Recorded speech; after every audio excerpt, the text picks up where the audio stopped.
Wargamers. Today I have a quick video for you. Basically, I picked up these banners from Red Dog Minis, so you can kind of, I guess they're kind of hard to see amongst the crowd, but yeah, so there's these banners that you can get for infantry. They also have them for crisis suits and stuff like that, but there are these banners that you can get that I think add a little bit of something to your infantry. I've seen them before, and then when I was at the Hadex Incursion, I saw an army that used these extensively. I was like, hey, you know what? I'm going to pull the trigger and get some of those. So that's what I did. You get like you get 5 of them for $7, which is kind of on par with most bits. I think it's not necessarily like the amount of resin that's in it that causes the price. That's everything that goes into making it and shipping it and everything. But yeah, so this is what they look like unpainted, right? So a few things to notice is there's a little bit of flak, a little bit of stuff that needs to be cleaned up there, and then there's also this little bit right here that needs to come off. But otherwise, pretty clean, pretty good looking, very easy to deal with. But I would also say that there's one thing that's a little ambiguous to me is if it's sculpted in a way that the banner is actually supposed to wrap around this bar here.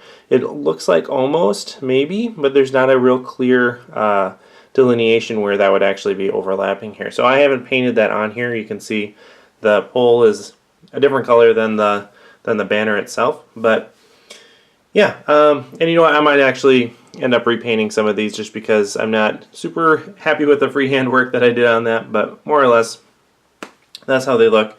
Very easy to install. You can, of course, clip this little bit off on the bottom here and just glue them right on.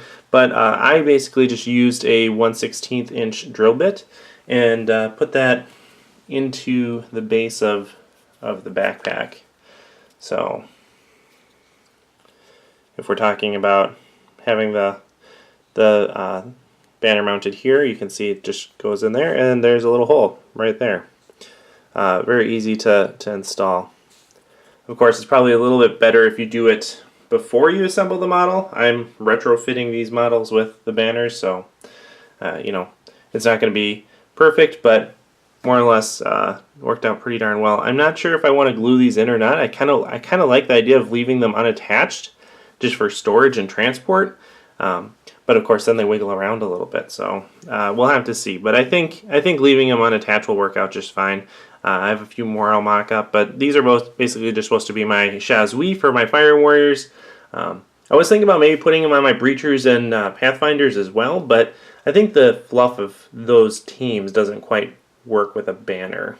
Like, I like the idea of having a banner for Fire Warriors because they're, forming a line. But Breachers, they need to get in places. Pathfinders, they need to get in places.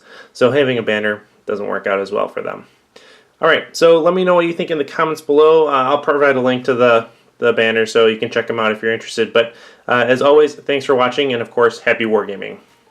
Hey everyone, this video was made possible by my supporters over on Patreon. If you enjoyed this video, consider joining our community over there. Special thanks to Errant Fox, Max Harrison, No Excuses Panda, Jared Egler, Nick Steele, Tao Oswald, Brian Mann, Jake Johnson, Scott J. Smith, Stephen Cohen, Eric Jackson, Andy M. Young, Benjamin, Giovanni DiMaggio, Julian Peck, Peter Benjamin Parker, RP, Timothy K. Piney, and Yuhai Penguin.